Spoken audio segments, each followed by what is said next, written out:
지난 9월 중국 최대 메모리 반도체 기업 양쯔메모리가 전격적으로 HBM 시장 진출을 선언했습니다. 14억 인구, 세계 2위 경제대국, 그리고 막대한 국가 보조금으로 무장한 중국이 본격적으로 칼을 뽑아든 겁니다. 그런데 여러분, 이상한 점이 있습니다. 중국은 이미 10년 전부터 반도체 굴기를 외치며 천문학적인 돈을 쏟아부었습니다. 2025년 현재까지 투입된 금액만 해도 2천억 달러, 우리 돈 270조 원이 넘습니다.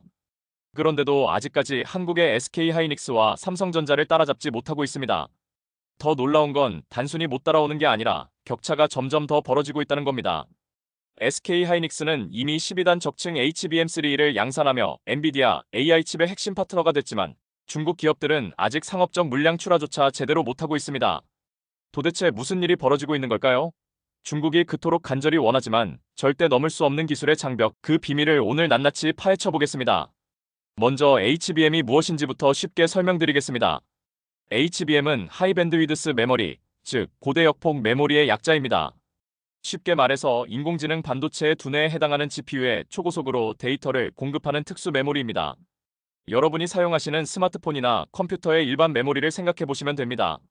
그런데 챗GPT 같은 인공지능은 일반 메모리로는 감당이 안 됩니다. 처리해야 할 데이터가 어마어마하게 많거든요. 마치 좁은 2차선 도로로는 출퇴근 시간 교통량을 감당 못하는 것처럼 일반 메모리로는 AI의 방대한 데이터를 감당할 수 없습니다.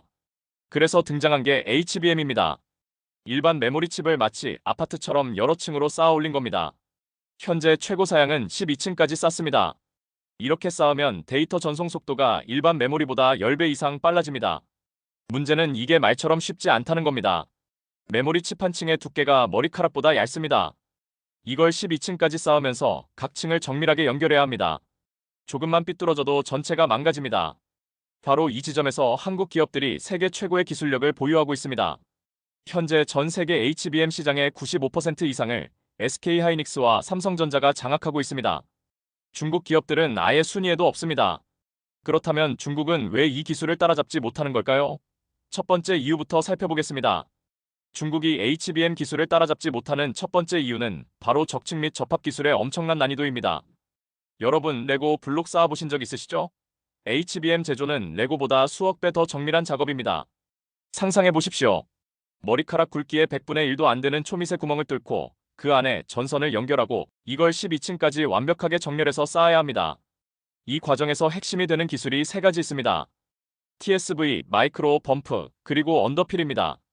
먼저 TSV는 스루실리콘 비하의 약자로 실리콘 관통 전극이라고 합니다.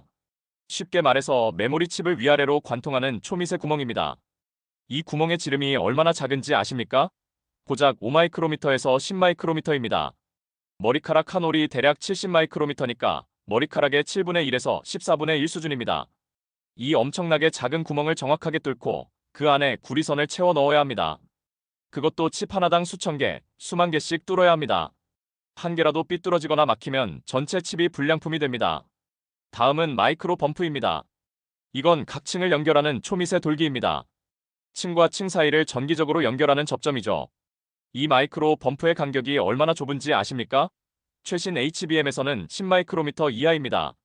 10마이크로미터가 어느 정도냐면 사람 세포 하나 크기 정도입니다. 이렇게 작은 돌기를 수만 개 만들어서 정확하게 위치시켜야 합니다. 정렬 오차가 1마이크로미터만 넘어도 제품이 작동하지 않습니다. 미국의 반도체 전문 매체 세미컨덕터 엔지니어링은 이 마이크로 범프 기술을 두고 반도체 제조에서 가장 어려운 공정 중 하나라고 평가했습니다. 마지막으로 언더필입니다. 이건 층과 층 사이의 빈 공간을 채우는 특수 소재입니다. 접착제 역할도 하고 열 팽창 차이를 흡수하는 완충제 역할도 합니다. HBM이 작동하면 엄청난 열이 발생합니다.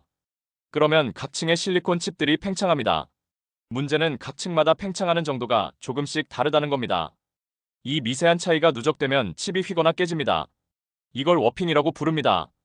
미국의 장비 전문 업체 램 리서치의 기술 문서에 따르면 HBM의 신뢰성과 수율을 결정하는 가장 중요한 요소 중 하나가 바로 이 언더필 기술이라고 합니다. 그런데 여기에 결정적인 문제가 있습니다. SK하이닉스와 삼성전자가 보유한 이 모든 기술들이 특허와 영업비밀로 철저하게 보호되고 있다는 겁니다. 반도체 산업 분석 전문 사이트 노마드세미에 따르면 SK하이닉스는 독자적인 언더필 소재 배합 기술과 접합 방식을 보유하고 있으며 이는 수십 년간의 시행착오를 통해 축적된 노하우라고 합니다. 실제로 중국 최대 메모리 반도체 기업 CXMT는 DDR5라는 일반 메모리는 이미 양산에 성공했습니다. 그런데 HBM은 아직도 개발 단계에 머물러 있습니다. 메모리 칩 자체를 만드는 건 할 수 있지만 이걸 12층으로 쌓아서 안정적으로 작동시키는 건 완전히 다른 차원의 문제이기 때문입니다.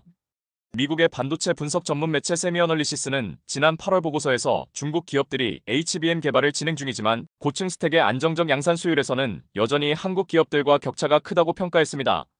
흥미로운 점은 중국 언론들의 반응입니다. 중국 최대 IT 매체인 36크립토는 지난해 한국의 SK하이닉스가 HBM 시장을 독점하면서 중국의 AI 반도체 산업 발전에 목줄을 쥐고 있다며 위기감을 드러냈습니다.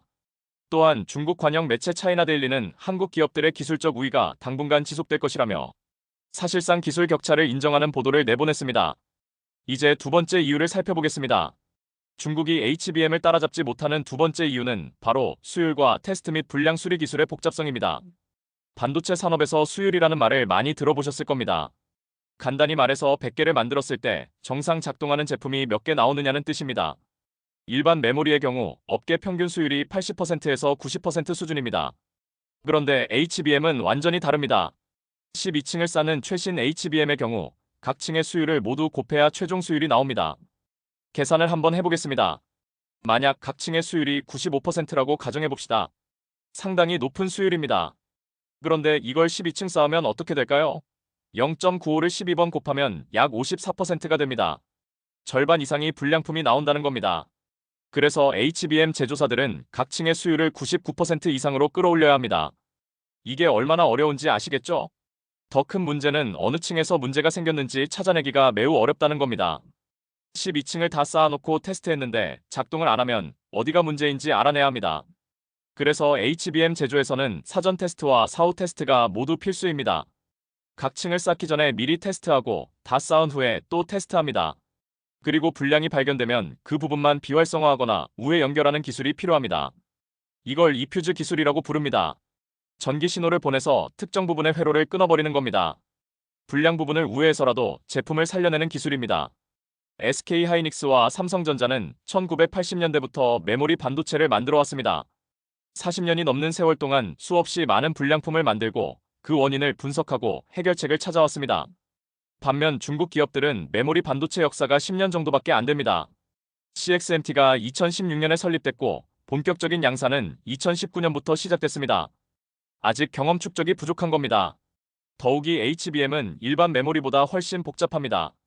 전력 배분, 열애소, 신호 무결성, 전자기 간섭 등 고려해야 할 요소가 기하급수적으로 많아집니다. 실제로 HBM이 작동하면 엄청난 전력을 소비합니다. 최신 HBM3 하나가 소비하는 전력이 50W 정도 됩니다. 12층을 쌓으면 600W입니다. 일반 가정용 전기밥솥과 비슷한 수준입니다. 이 열을 효과적으로 배출하지 못하면 칩이 과열로 망가집니다. 그리고 열이 고르게 분산되지 않으면 어떤 층은 뜨겁고 어떤 층은 차가워집니다.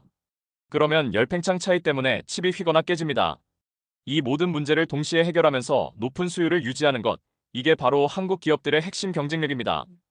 이제 마지막 세 번째 이유를 살펴보겠습니다. 중국이 HBM을 따라잡지 못하는 세 번째 이유는 바로 핵심 소재, 장비, 그리고 지식에 대한 국제적 통제와 수출 규제입니다. 사실 이게 가장 치명적입니다. 기술이 있어도 장비와 소재가 없으면 아무것도 못 만듭니다. 미국 정부는 2022년부터 중국에 대한 반도체 수출 규제를 본격화했습니다. 특히 2024년과 2025년에는 규제 범위를 HBM과 첨단 패키징 분야까지 대폭 확대했습니다. 미국 의회조사국의 2025년 보고서에 따르면 현재 중국에 대한 수출 통제 품목에는 HBM 제조에 필수적인 거의 모든 장비가 포함되어 있습니다. 고정밀 적층 장비, 미세 패터닝 장비, TSV 가공 장비, 마이크로, 범프 접합 장비, 그리고 검사 장비까지 모두 수출이 제한됩니다.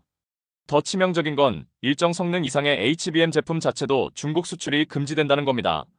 미국의 IT 전문 매체 톰스 하드웨어와 넥스트 플랫폼은 일정 대역폭 밀도 이상의 HBM은 중국 수출 통제 대상이라고 보도했습니다. 장비 문제는 더 심각합니다. HBM 제조에 필요한 핵심 장비는 대부분 네덜란드의 ASML, 미국의 어플라이드 머티리얼즈, 램 리서치 같은 회사들이 독점하고 있습니다. 이 회사들이 중국에 장비를 팔지 못하도록 자국 정부가 막고 있습니다. 특히 TSV를 뚫는 식각 장비, 마이크로 범프를 형성하는 도금 장비, 그리고 각 층을 정렬하는 본딩 장비 등은 중국이 자체 제작 능력이 거의 없습니다. 소재도 마찬가지입니다.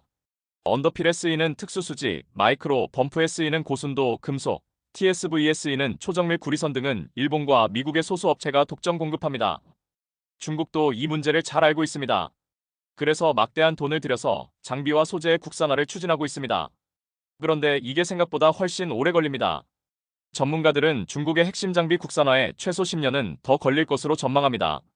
게다가 시간이 지나면 한국과 미국 기업들도 가만히 있지 않습니다. 따라잡기는커녕 격차가 더 벌어지는 겁니다. 실제로 SK하이닉스는 올해 12단 HBM3 양산에 성공했고 내년에는 16단 제품을 출시할 계획입니다. 반면 중국 CXMT는 아직 8단 HBM도 상업적으로 안정적인 양산을 못하고 있습니다. 로이터 통신은 지난 9월 양쯔 메모리가 HBM 시장 진입을 선언했지만 고층 스택의 안정적 양산까지는 상당한 시간이 필요할 것이라고 보도했습니다. 일본 언론들의 반응도 주목할 만합니다. 일본 경제신문 니케이는 한때 반도체 강국이었던 일본이 HBM 분야에서는 한국에 완전히 뒤처졌다며 아쉬움을 표했습니다. 특히 일본 기업들이 AI 시대의 핵심 부품 시장에서 존재감이 없다고 자조적으로 평가했습니다. 일본 IT 전문지 이타임스 재팬도 SK하이닉스의 HBM 독주 체제가 당분간 계속될 것이라며 한국 기업의 기술력을 인정하는 기사를 실었습니다. 여기까지 중국이 한국의 HBM 기술을 따라잡지 못하는 세 가지 이유를 살펴봤습니다. 초정밀 적층 기술의 난이도, 수율과 테스트 기술의 복잡성, 그리고 국제 수출 규제라는 세 가지 장벽이 중국 앞을 가로막고 있습니다. 결국 반도체는 돈만으로 되는 게 아닙니다. 수십 년간 축적된 기술력과 노하우, 그리고 완벽한 생태계가 필요합니다. SK하이닉스와 삼성전자가 40년 넘게 쌓아온 이 경쟁력은 하루아침에 따라잡을 수 없습니다. 중국 IT 전문 매체 테크노드는 최근 한국의 메모리 반도체 기술은 이미 중국이 추격하기 어려운 수준에 도달했다며 특히 HBM 분야에서는 한국과 중국의 격차가 최소 5년 이상이라고 분석했습니다. 같은 기사에서 중국 정부가 막대한 보조금을 투입하고 있지만 기술 격차를 좁히기는 쉽지 않을 것이라고 전망했습니다. 지금 이 순간에도 경기도 이천과 용인의 공장에서는 세계 최고 수준의 HBM이 만들어지고 있습니다. 그리고 그 제품들은 전 세계 AI 혁명의 심장부로 공급되고 있습니다. 대한민국이 반도체 강국의 자리를 지키는 한 우리의 미래는 밝습니다. 이것이 바로 기술 경쟁력이 국가 경쟁력이 되는 시대의 모습입니다. 감사합니다.